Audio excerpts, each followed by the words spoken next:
Welcome back to episode 7 of Lighthouse Health and Safety Podcast. I'm your host, Andrew Chandran. Now, resilience is an interesting concept. As I grew up, in the 80s and 90s and the noughties, I came to associate resilience with the quality of toughness or one's ability to endure punishment and come out on top. And why wouldn't I think like that after growing up watching movies like Conan the Barbarian, seeing a small boy go through extreme childhood trauma, beaten and battered and forged into steel to become the strongest lad in the land, and eventually a king by his own hand. At least that's how the story goes. And for the longest time, I thought that that's what resilience looked like. I thought it was about being the toughest. And our modern day definitions of resilience seem to support that notion. And for the purposes of this podcast, I will distinguish conventional resilience from advanced resilience, which is a concept I'm introducing today. Conventional resilience, according to chartered psychologists and ergonomists, is the ability to adapt and grow in response to ongoing stresses. There's a recovery element about bouncing back and regaining balance after adversity. And there's a sustainability element as well, which is about building skills for the longer term well-being and being prepared for future challenges. So far, so good for Conan. And here's another definition from the American Psychological Association. Psychologists define resilience as the process of adapting well in the face of adversity, trauma, tragedy, threats, or significant sources of stress, such as family or relationship problems, serious health problems, or workplace and financial stresses. That's the role of resilience. And if that sounds good for you, then just hold on. You're in for a treat. Because if you need to experience adversity before you can adapt to it, you got some real troubles ahead. And this is where advanced resilience comes in. I believe that resilience is far more than adapting and growing in response to stresses. This is my definition. Advanced resilience is the ability to anticipate stresses, to prepare in advance, then to adapt, position yourself, and grow in response to them. And if you've joined me in the last couple of podcasts since I introduced the right way to well-being, I don't think you'll find any of that surprising to hear at all. When it comes down to it, I think that advanced resilience has 3 key elements to it. And the first is prevention. Prevention of your exposure to stresses. Know yourself, know your hazards, manage your exposure. Next, early intervention. Recognize when you or others are not coping and respond appropriately. And thirdly, recovery. Rest, recover, get back into the fray. Hopefully fitter, healthier, and wiser than you were before. So it'll be no surprise for you to hear then that my recommended practice to develop advanced resilience is going to be a lot different from what it takes to build conventional resilience. And I've been running conventional resilience training for a number of years. And I'm going to share with you 3 elements of conventional resilience practice which you can develop, but also contrast them to more advanced resilience thinking. So with conventional resilience, there are 3 practices or techniques which are often taught. The first is to understand that your thoughts, feelings, and behaviors are related to one another. And the way you think about something can affect how you feel and then how you act. Secondly, our spheres of concern versus our spheres of influence and control. And lastly, some breathing exercises. So regarding our thoughts, feelings and behaviors, distress often starts with a trigger, i.e. an exposure to a stressor, and that is either real or imagined. A conventional approach to improving psychological resilience is understanding that our thoughts influence our feelings, and both of these may affect how we behave. For example, let's look at public speaking. For some people, the thought of standing in a room full of other people and having everyone's attention and trying not to look or sound foolish is a terrifying experience. If you've been in a bad situation in the past, it's likely that being in a similar situation again will feel uncomfortable, and you're going to feel anxious, like you want to be anywhere else but in that moment.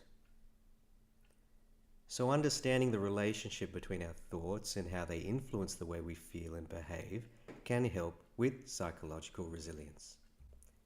Next, let's look at our sphere of concern versus spheres of influence and control.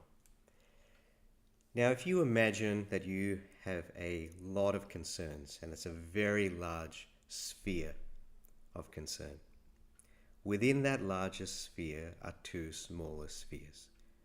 Our sphere of influence, right? These are concerns that we can do something about, right?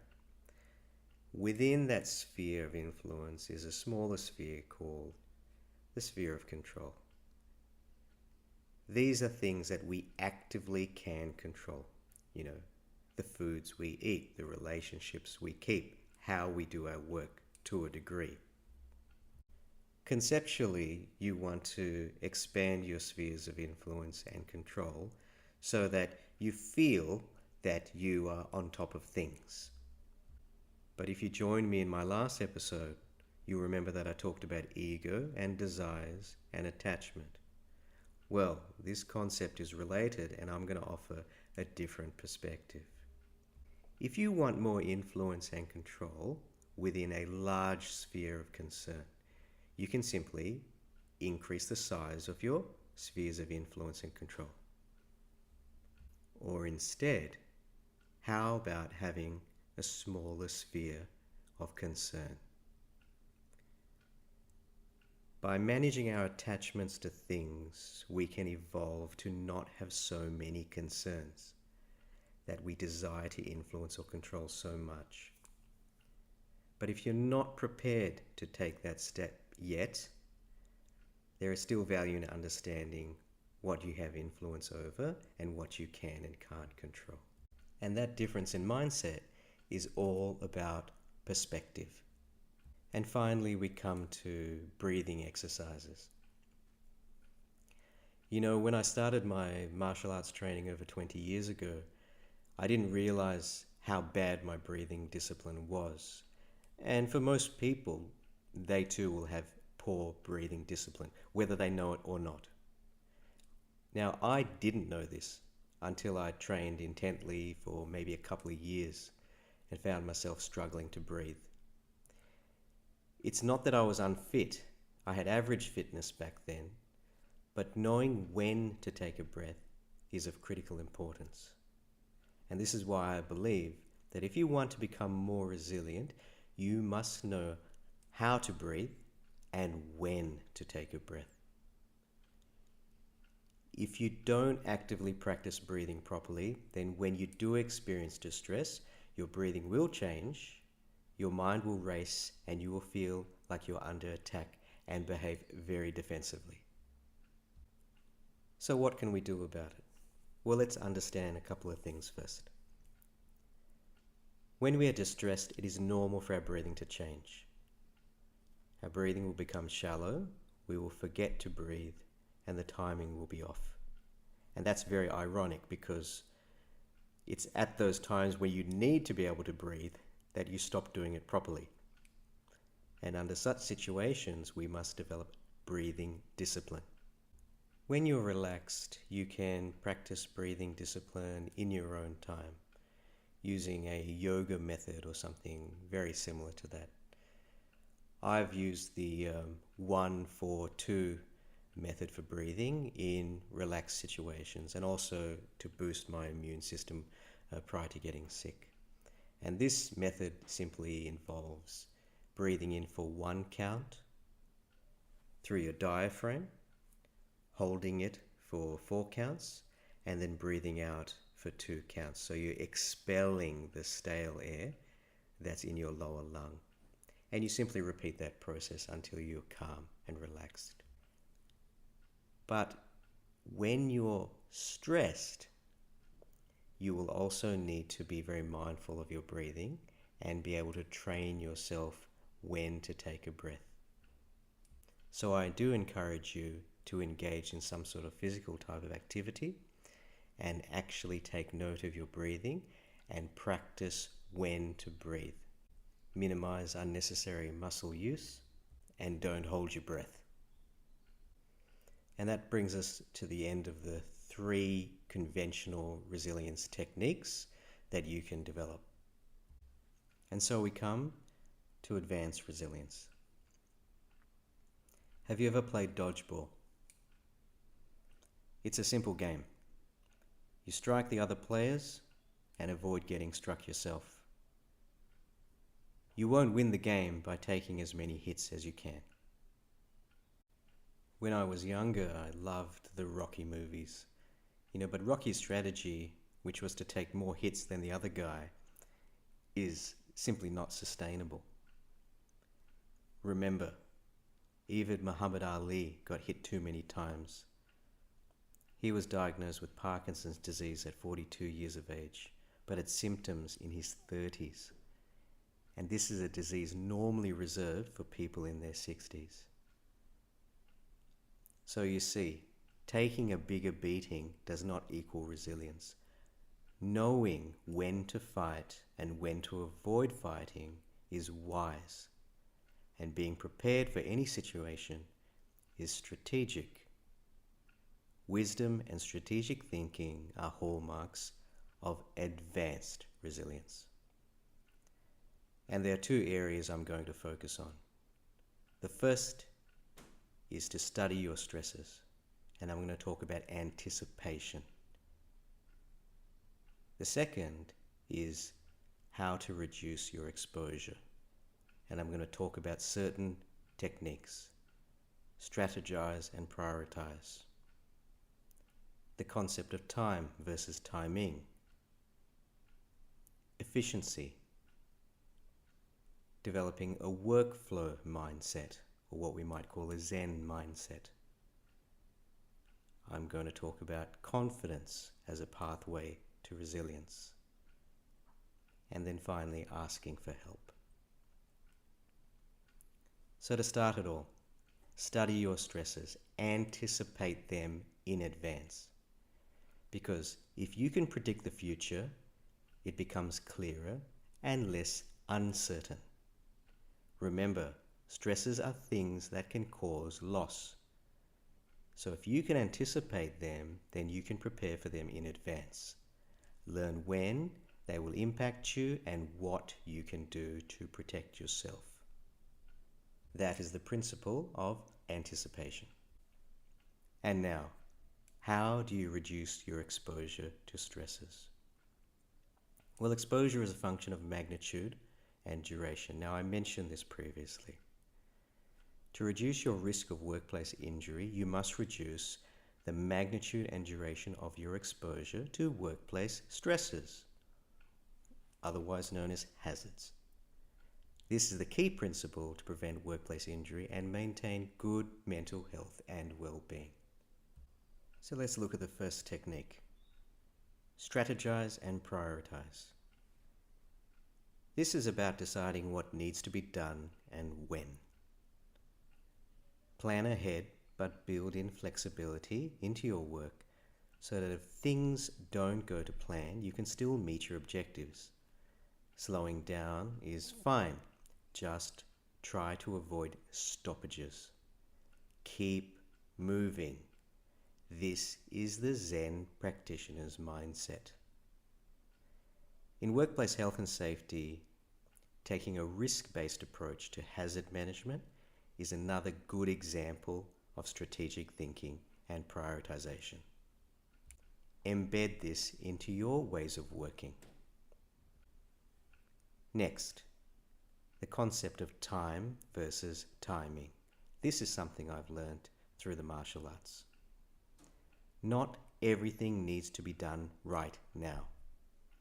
You might have a lot on your plate, but it doesn't all need to be done right now. Be impactful with your work. Anticipate, prioritize, and deal with things in the correct time. This is the concept of timing. Do things at the right time to optimize an outcome. For example, in the martial arts, we will often employ techniques. Some techniques will only be effective if they're done under certain conditions. And some of those conditions might be as short as microseconds long. If the technique is not employed at exactly the right time, it will be ineffective. And so too will be the outcomes of your work if you do not time your effort and action accordingly. Next, be efficient. When you are inefficient, you will make many mistakes. In the martial arts, there's a saying, slow is smooth, smooth is fast. This term is also used in the military. It might seem an unusual term because slow is the opposite of fast. So how can slow be fast? Well, it's all to do with being smooth and not making mistakes. When you slow things down, you will notice the imperfections, the inefficiencies in the way you do things. Iron out those imperfections and you'll develop a reputation for efficiency. When I train in sword class, I'm often told that I'm very quick, but I'm not. I'm just extremely efficient. There is very little that I do that doesn't need to be done. In other words, if you are always in the right place at the right time, then you are simply where you need to be. This concept also applies to being seen.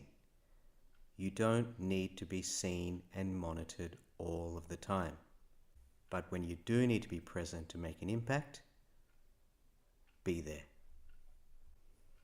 And finally, on efficiency, prioritize what gets noticed. Be everywhere, all at once, and enjoy your free time because you will have earned it. Next, develop a workflow mindset. You know, at work, I like to keep things moving. If someone else is dependent on me doing something, it gets top priority. I like to think of myself as a cog in a larger machine. When I am working, I am turning, but I'm turning in isolation. But when I engage with other people, then they start turning and I start turning.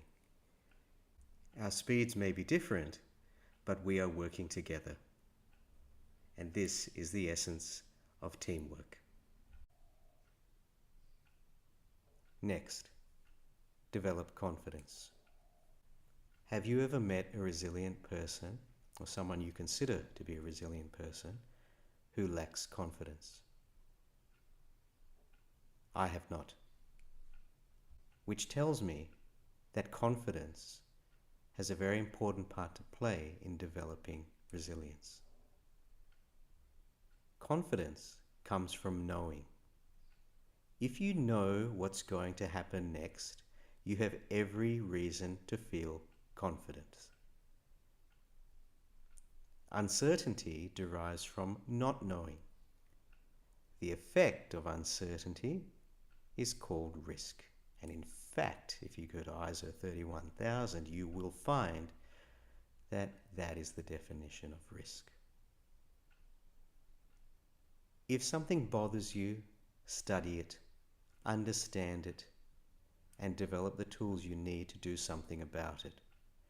I promise you, if you take this approach, it won't be so much of a concern to you anymore.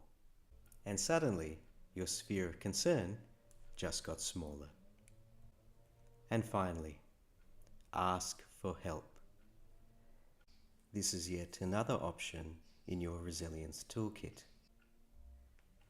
It is not a sign of weakness to ask for help, but it is a sign of wisdom. It's also a great way to connect with others and build trust. So remember, I talked in a previous episode about superior strategies. Asking for help allows you to demonstrate wisdom, but it is also a way to connect with other people, build trust, improve relationships. And if you want to build your leadership capability, lead an initiative, but ask for help. And then manage the people and manage the outcomes. So let's just summarize all of that. Resilience the right way. Apply a risk-based approach to your problems. Identify your stressors, know them. Know them intimately. Study them relentlessly to understand how hard they will hit, when, how often, and for how long. Next, prioritize which problems must be dealt with immediately, in the near term and longer term. Position yourself appropriately to control how you engage with your work. Do things in the correct time.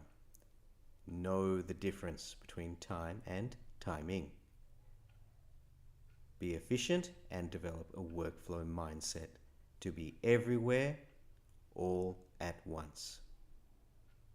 And finally, know when and how to ask for help. When you ask for help in the right way, it shows wisdom and gives you an opportunity to show your leadership potential as you coordinate the help to meet your objectives. And that's it. We've come to the end of a 3-part series on mental health. And I sincerely hope that you've enjoyed listening as much as I have in presenting this series. And if you're keen on employing the right way to well-being in your business, please reach out. I'm here to help. But for now, be well, stay safe, and see you later.